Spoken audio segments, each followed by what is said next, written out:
मुझे शादी नहीं करनी थी। 4 साल गुजर गए। आज फिर उसी कब्र पर आकर बैठ गया हूँ। वो वक्त मुझे फिर से याद आ रहा है जब मैं शेरवानी में था। यार प्लीज मेरा गिरेबान छोड़ दो, कोई देख लेगा। वहां कमरे में बैठी मेरी बीवी मेरा इंतजार कर रही है। वो कहने लगी, ये बीवी नाम का लफ्ज तुम्हारे मुंह से निकला कैसे? अभी मैं जिंदा थी, मैं मरी नहीं। तुमने मेरे होते हुए मेरे सामने किसी और से शादी कैसे कर ली? मैं किधर जाऊं?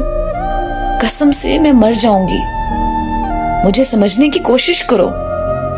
उसने मजीद मेरी शेरवानी का गला पकड़कर रोते हुए मुझे झंझोड़ा।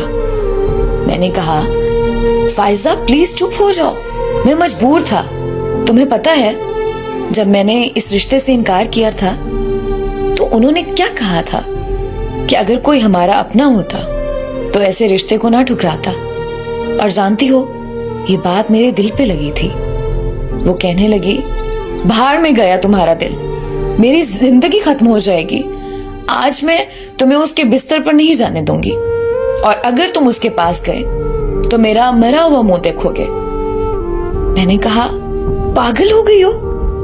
इधर बैठो, मैं तुम्हारे लिए पानी लेकर आता हूं।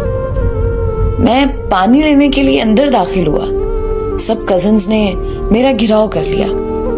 सब बहुत खुश थे सिवाय मेरे, क्योंकि मैंने आज एक ऐसी शादी कर ली थी जिससे मैं कभी खुश नहीं रह पाऊंगा।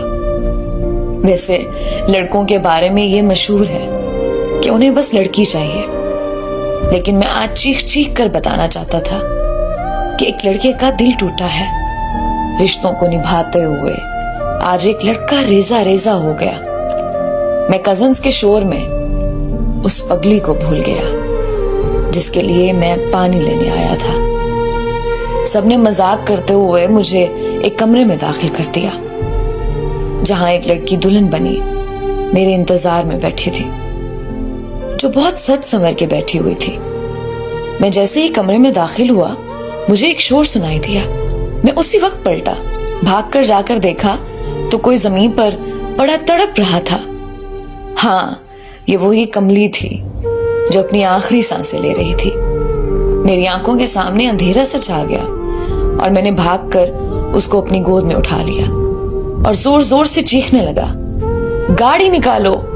गाड़ी की पिछली सीट पर उसे लिटाते हुए पलटा तो आंखों के सामने अंधेरा सा छा गया और मैं गिर पड़ा। मैं जल्दी से उठा और उसके सर को गोद में लेकर उसे पुकारने लगा। 2 बार उसका नाम पुकारने के बाद मेरी आवाज गले में ही अटक गई। उसके मुंह से झाग निकलने लग गई। उसका तड़पना बंद हो चुका था।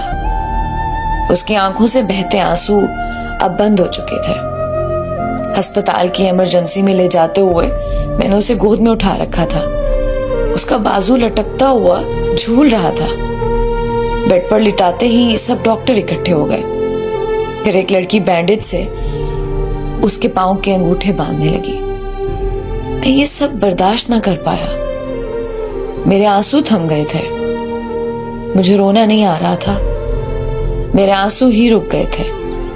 आज मेरे मुकद्दर का सितारा मर गया था और आंसू भी ना निकले। ये तो नाइंसाफी थी मेरे साथ। फिर एक लड़की मेरी तरफ आई और कहने लगी, सर यहाँ पर आप साइन कर दें। दिन वही था, तारीख वही थी, बस वक्त तब्दील था। जब मैंने उसी दिन उसके निकाह के फॉर्म पर साइन किए थे और एक उसके डेथ के फॉर्म पर साइन किए थे।